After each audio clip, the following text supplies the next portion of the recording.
దేవునికి మహిమ కలుగును గాక. ప్రసంగి గ్రంథము 12వ అధ్యాయము 2వ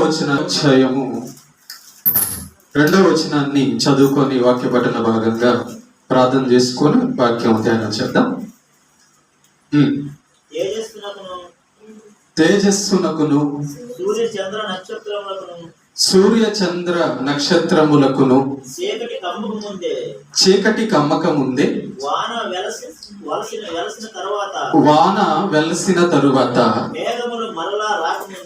మేఘములు మరలా రాకముందే నీ బాల్య దినముల యందే నీ సృష్టికర్తను స్మరణమునకు తెచ్చుకొనము. ప్రార్థన చేద్దాం. పరలోకమందున మా కన్న తండ్రి, నీ యొక్క పరిశుద్ధమైన పాదాలకు నమస్కారం తెలియజేస్తూ ఉన్నాం. మరొక దినాన్ని మాకు అనుగ్రహించినందుకు స్తోత్రాలు తండ్రి. చదవబడిన ఒక లేఖన భాగంలో నుంచి మాతో మాట్లాడండి.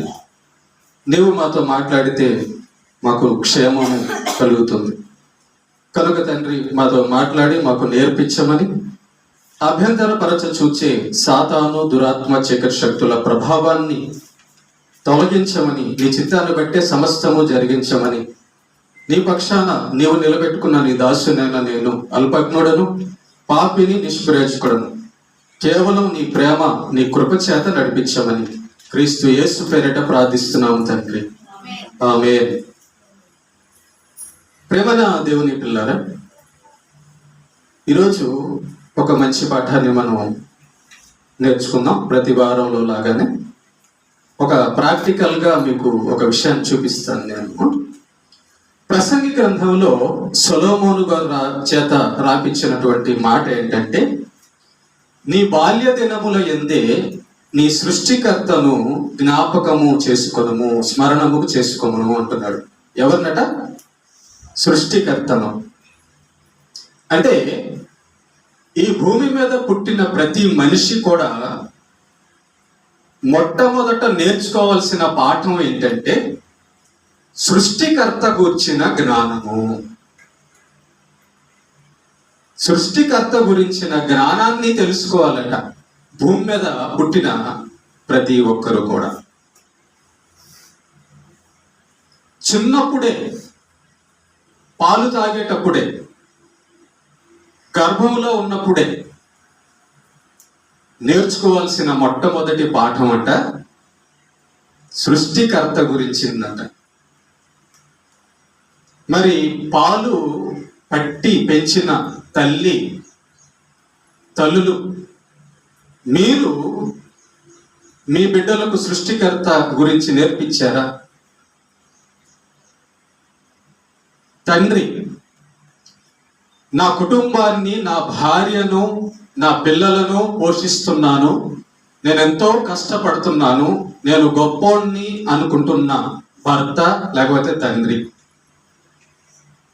నువ్వు నీ బిడ్డ అని చెప్పుకుంటున్నా నీ బిడ్డకు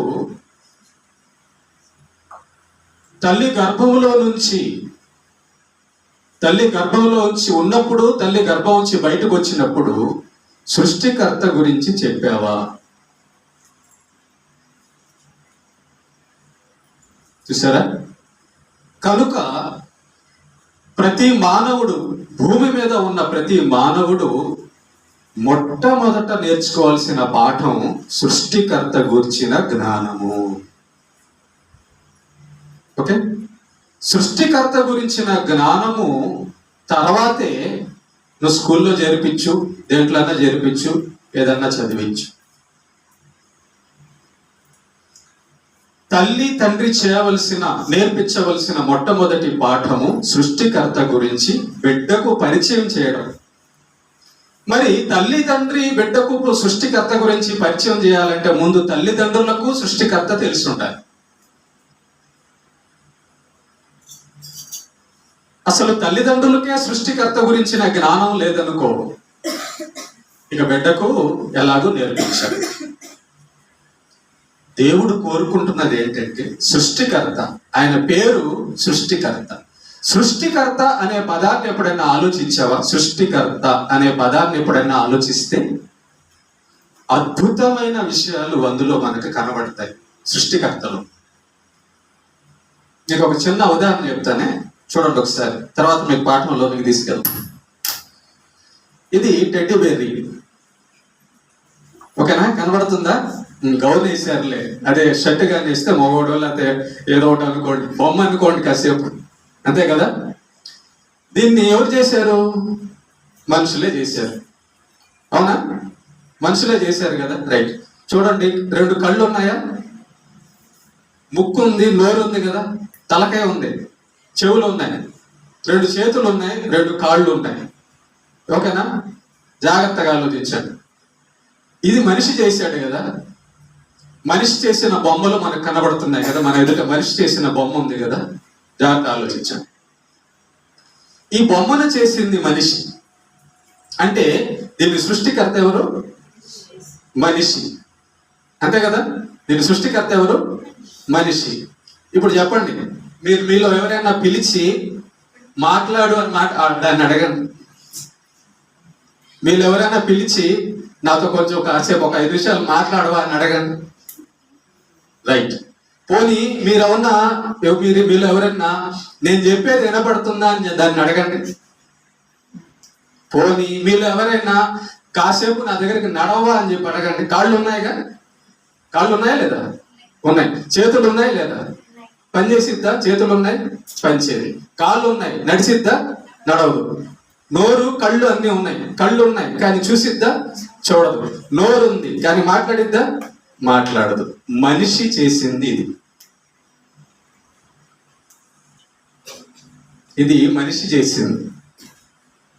ఇప్పుడు దేవుడు చేసిన దగ్గరకు వచ్చేద్దాం. అర్థమైంది కదా మీకు? పాఠం అర్థం కావడానికి బొమ్మను చూపించాను. ఆదికాండము 2వ అధ్యాయము, ఆదికాండము 2వ అధ్యాయము 7వ వచనం చదవండి. దేవుడైన యెహోవా నేల మంటితో నరుని నిర్మించి వాని నాసికా రంధ్రములలో జీవవాయువును ఊదగా నరుడు జీవాత్మ అయ్యను. జాగ్రత్త విన్నామే. ఇందాక మనిషి చేసిన బొమ్మను మీకు చూపించాను. మనిషి చేసిన బొమ్మకి మనిషి తలకాయ పెట్టుకున్నాడు, కళ్ళు పెట్టుకున్నాడు, నోరు పెట్టుకున్నాడు, చేతులు పెట్టుకున్నాడు, కాళ్ళు పెట్టుకున్నాడు. ఇంకా మనం బయట చూసినప్పుడు కూడా మట్టి బొమ్మలు ఉంటాయి, రకరకాల ప్లాస్టిక్ బొమ్మలు ఉంటాయి. అవన్నీ కూడా బొమ్మలు, మనుషులు చేసిన బొమ్మలు చూసాము. చూడండి ఒకసారి ఈ జ్ఞానం. అందుకే ఈరోజు దేవుడు మంచి పాఠాన్ని మనకు నేర్పిస్తున్నాడు. ఈ భూమి మీద ఎన్ని బొమ్మలు మనుషులు తయారు చేశారో ఆ బొమ్మలకు అన్నిటికీ కళ్ళు, కాళ్ళు, చెవులు, తల, ముక్కు అన్నీ ఉంటాయి. కానీ వాటిలో జీవం ఉండదు, దాంట్లో ప్రాణం ఉండదు. మనిషి చేసిన బొమ్మలన్నిటికీ రంగులు ఉంటాయి, రకరకాల అన్ని కూడా డ్రెస్ తొడిగించారు ఇట్లాగా. కానీ అది నడవదు, అది మాట్లాడదు. ప్రేమైన దేవుని బిడ్డలారా గమనించండి, మనిషి ఎంత అందంగా ఒక బొమ్మను చేసినా, మనిషి ఎంత అందంగా ఒక బొమ్మను చెక్కిన, డ్రాయింగ్ గీసిన, మట్టితో చేసిన, సిమెంట్తో చేసినా కూడా ఆ బొమ్మ మనిషి లాంటిది కాదు. నీకు నాకున్నటువంటి ఆ యొక్క భావన, ఆ యొక్క ఆలోచన, ఆ యొక్క అనుభవం, ఆ యొక్క అనుభూతి, ఆ యొక్క మాట్లాడాలా, ప్రేమించాలా, నడవాలా, చూడాలా, తినాలా, ఆశ, కోరిక, దాహము, ఆకలి, ఇవన్నీ కూడా మనిషి చేసిన బొమ్మలో ఉండవు. కానీ ఆశ్చర్యమైన సంగతి చూడండి ఒకసారి 7వ వచనం అప్పుడు చదవండి. 7వ వచనం మళ్ళా చదవండి. దేవుడైన యెహోవా నేల మంటితో, ఆగమ్మా, దేంతో అమ్మా? నేల మంటితో. ఇప్పుడు నేను చూపించిన బొమ్మ ఉన్నియా ఊళ్ళ ఏమంటారు దాన్ని? ఊలు కదా, ఊలు. జాగ్రత్తగా ఊలు అనుకోండి, సిమెంట్ అనుకోండి, మట్టి అనుకోండి. మట్టి బొమ్మ అయితే మట్టి, క్లాత్ బొమ్మ అయితే క్లాత్, ప్లాస్టిక్ బొమ్మ అయితే క్లాత్, ప్లాస్టిక్ అనుకోండి. మీరు ఏమని ఊహించుకుంటారో అది ఊహించుకోండి. ఓకే, మనుషులు రకరకాల బొమ్మలు చేశారు. ఈ భూమి మీద మనుషులు రకరకాల బొమ్మలు చేశారు. ఓకే, దేవుడు అని కూడా పేరు పెట్టారు దానికి, బొమ్మను చేసి దేవుడు అని కూడా దానికి పేరు పెట్టారు మనుషులు చేసి. కానీ జాగ్రత్తనండి, దేవుడు మనిషిని దేంతో చేశాడట? నేల మంటితో, మట్టితో. దేవుడు మనిషిని మట్టితో తయారు చేసిన తర్వాత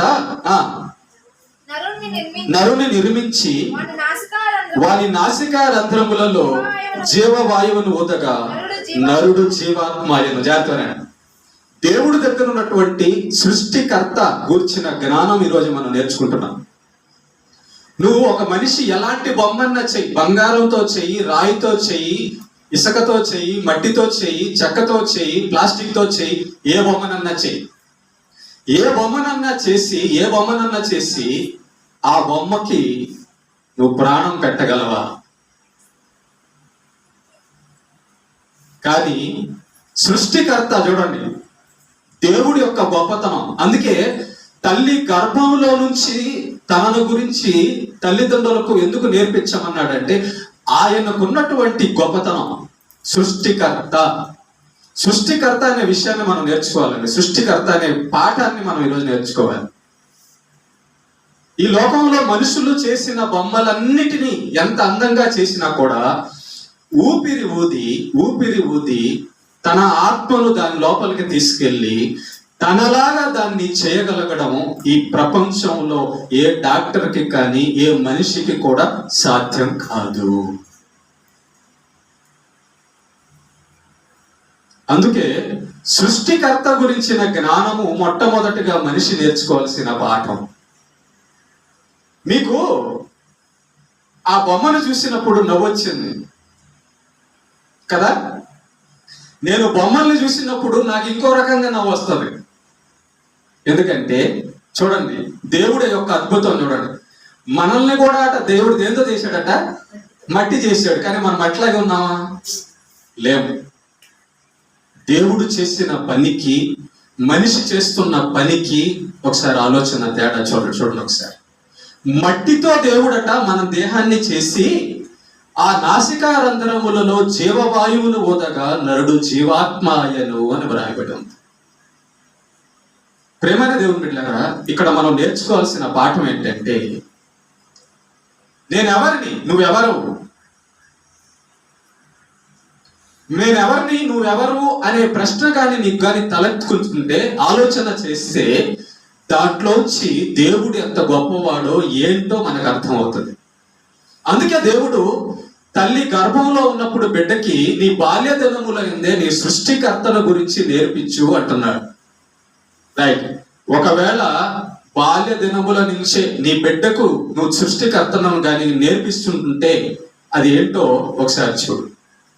తండ్రిగా తల్లిగా సృష్టికర్త గురించి నువ్వు పరిచయం చేస్తుంటే అదేంటో ఒకసారి చూద్దాం. లేదా ఒకవేళ ఈరోజే కొత్తగా సృష్టికర్త గురించి ఇదా సంగతి అని నీవు కానీ తెలుసుకోవాలనుకుంటే ఈరోజే ఆలోచన చేద్దాం. జాగ్రత్తనండి. మనుషులు కార్లు తయారు చేస్తారు, దానికి జీవం పోయలేరు. మనుషులు బొమ్మలు తయారు చేస్తారు, దానికి జీవం పోయలేరు. మనుషులు ఏదైనా తయారు చేస్తున్నారు కానీ వాటికి వేటికి కూడా మనిషి లోపల ఉన్నటువంటి ఆత్మ, మనిషి లోపల ఉన్నటువంటి ప్రాణాన్ని పొయ్యలేకున్నారు. ఏంటి కారణము అంటే జీవాన్ని ఇవ్వగలిగిన వాడు, ఆత్మను ఇవ్వగలిగిన వాడు, మట్టినైనా మనిషిగా చేయగలిగిన వాడు. ఇందాక పిల్లలు ఒక 5 విషయాలు చెప్పారు. ఏమని చెప్పారంటే దేవుడు చేసినటువంటి 5 విధాల నిర్మాణం. మానవుని పుట్టించగలడు అని అన్నాడు. చూడండి ఒకసారి, దేవుడు మనిషిని ఏ విధంగా పుట్టించగలడు అని చెప్పి ఇందాక పిల్లల్లో 5 విషయాలు ఇందాక మనకు చదువుకున్నాం. ఈ యొక్క పాఠం కూడా చూడండి, దానికి లింక్ అయి ఉంది. ప్రేమైన దేవుని బిడ్డలారా, సృష్టికర్త మట్టిని శరీరంగా చేశాడు. దేవుడు మట్టిని తీసుకొని ఆ మట్టిని మన యొక్క ఈ మాంసపు దేహంగా, నరాలుగా, ఎముకలుగా, రక్తంగా చేశాడు. ఎప్పుడైనా కానీ ఒక విషయాన్ని బాగా ఆలోచించారా మీరు? ఎప్పుడైనా ఈ విషయాన్ని కానీ మీరు బాగా ఆలోచిస్తే దేవుడు ఏంటో అర్థమవుతుంది. అందుకే మొట్టమొదట మనిషి నేర్చుకోవాల్సిన మొట్టమొదటి పాఠం ఏంటంటే సృష్టికర్త గురించిన జ్ఞానము. ఇప్పుడు ఒక ఇల్లు మనం తయారు చేసామంటే దాంట్లో నివసించడానికి, ఒక ఇల్లు మనం కట్టుకున్నామంటే మనిషి దాంట్లో నివసించడానికి కట్టుకున్నాడని దాని వెనకాల అర్థం. ఒక వాహనాన్ని మనిషి చేసుకున్నాడు అంటే ఆ వాహనంలో మనిషి ప్రయాణం చేయడానికి అని దాని అర్థం. ఒక వస్తువుని మనిషి తయారు చేసుకున్నాడంటే ఆ వస్తువుని ఒక కారణంతో, ఒక అర్థంతో దాన్ని చేసుకున్నాడు అని దాని అర్థం. అయితే మనమందరం కూడా, ఇక్కడ కూర్చున్న మనమందరం కూడా ప్రశ్నించుకోవాల్సిన ప్రశ్న నెంబర్ 1 ఏంటంటే, నా సృష్టికర్త ఎవరు?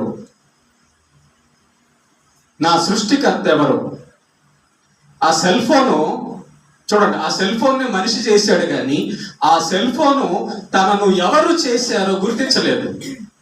జాగ్రత్తగా, ఆ సెల్ ఫోన్ ని మనిషి చేశాడు కానీ ఈ సెల్ ఫోన్ నన్ను చేసింది పలానాతను అని చెప్పగలరా? చెప్పలేదు. మనిషి కారు చేశాడు, ఈ కారు నన్ను చేసింది మనిషి అని కారు చెప్పగలదా? చెప్పలేదు. కానీ విచిత్రం, ఆశ్చర్యమైన విషయం ఏంటో తెలుసా? జాగ్రత్తగా, మనం గాని ఆలోచన చేస్తేనట, మనం గాని వెతికితేనట, అంటే ఆలోచన చేయడానికి దేవుడు మనకు మనసిచ్చాడు, చూడడానికి దేవుడు మనకు కళ్ళు ఇచ్చాడు, వినడానికి దేవుడు మనకు చెవులిచ్చాడు. దేవుడు మనం ఆయన్ని కనుక్కోవడానికి, తెలుసుకోవడానికి కావలసిన జ్ఞానాన్ని ఇచ్చాడు. ఆ విధంగా దేవుడు సృష్టికర్త మనల్ని చేశాడు. బాగా ఆలోచించండి. బొమ్మను మనిషి చేశాడు కానీ ఆ బొమ్మ కొట్లోంచి వచ్చింది. ఆ కొట్లో ఉన్నప్పుడు ఆ బొమ్మ నన్ను చేసింది పలానాతను అని ఇప్పుడు చెప్పగలరా? మీరు అడగండి, దీన్ని అడగండి. నువ్వు ఏ కొట్లోంచి వచ్చావు? నేను చేసింది ఎవరు? అడగండి. చెప్పలేదు కదా? ఇప్పుడు నేను మిమ్మల్ని అడుగుతున్నా, నువ్వు ఎక్కడి నుంచి వచ్చావు? నీ సృష్టికర్త ఎవరు? నీ దేవుడు ఎవరు అని అంటే మీరు చెప్పగలరు. ఎప్పుడు చెప్పగలరు? తెలుసుకున్న వారైతే చెప్పగలరు, తెలుసుకోలేని వారైతే చెప్పలేరు. ఓకేనా?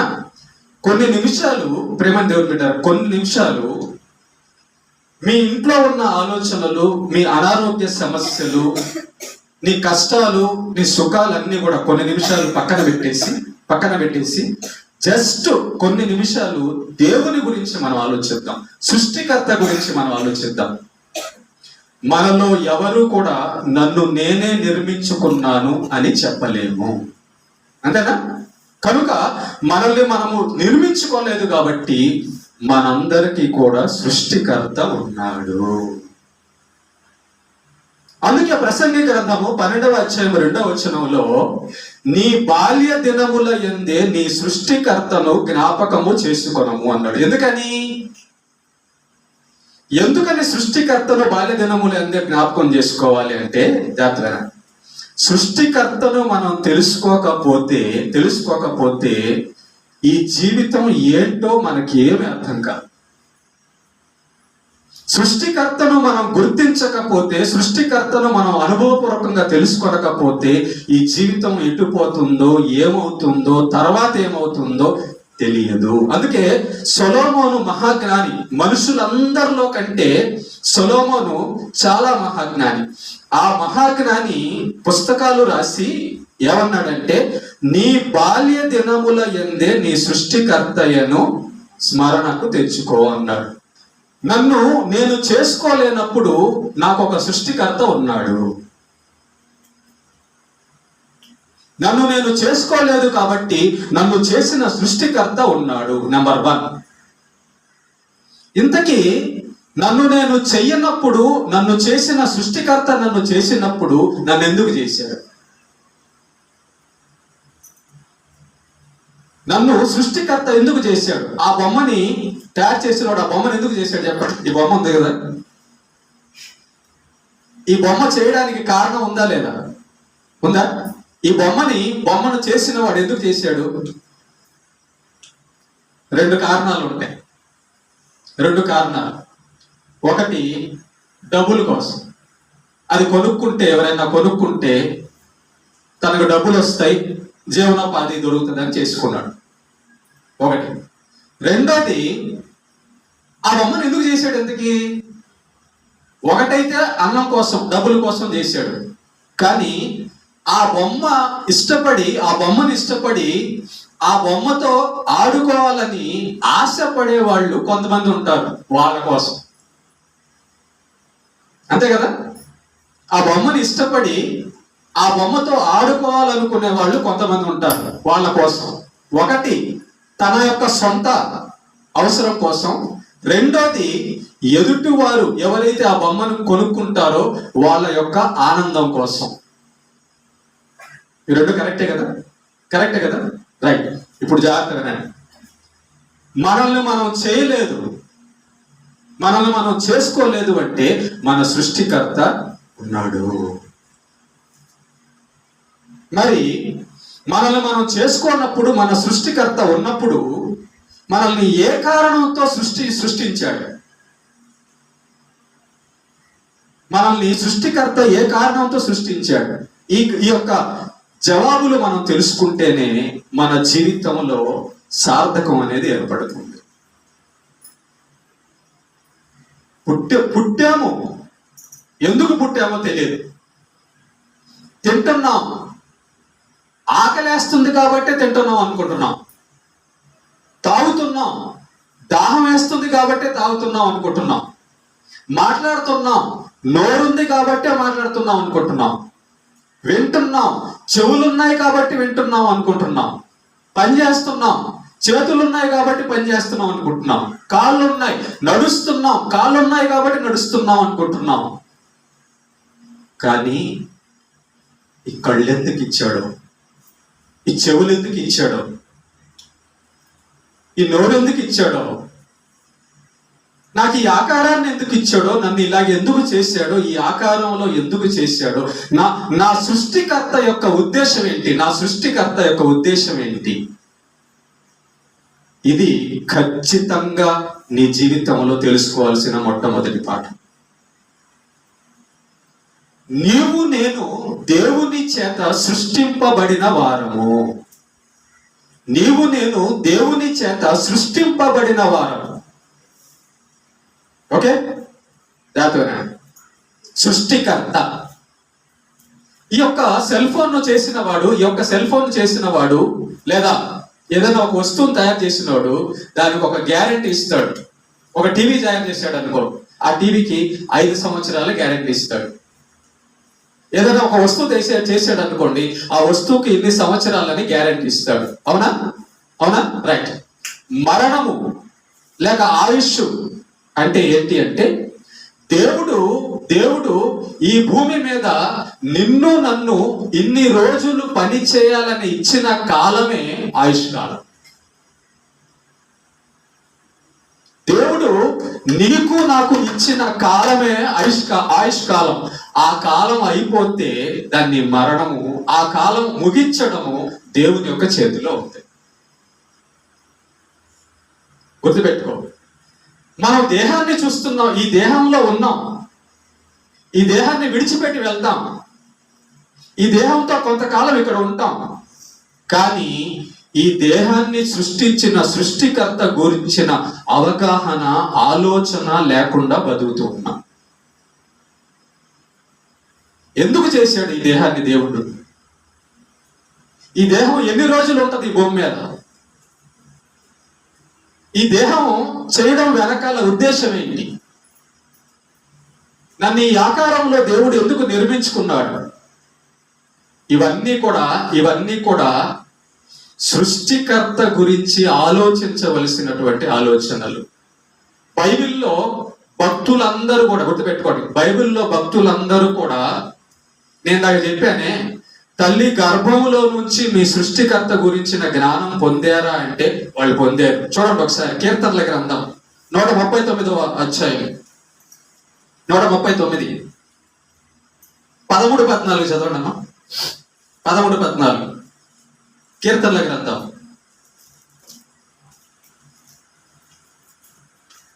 నా అంతరేంద్రియములను నీవే కలుగు చేసితివి.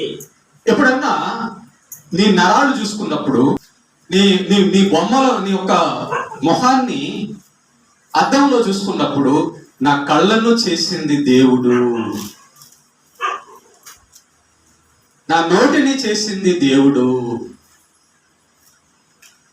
నా రక్తాన్ని చేసింది దేవుడు.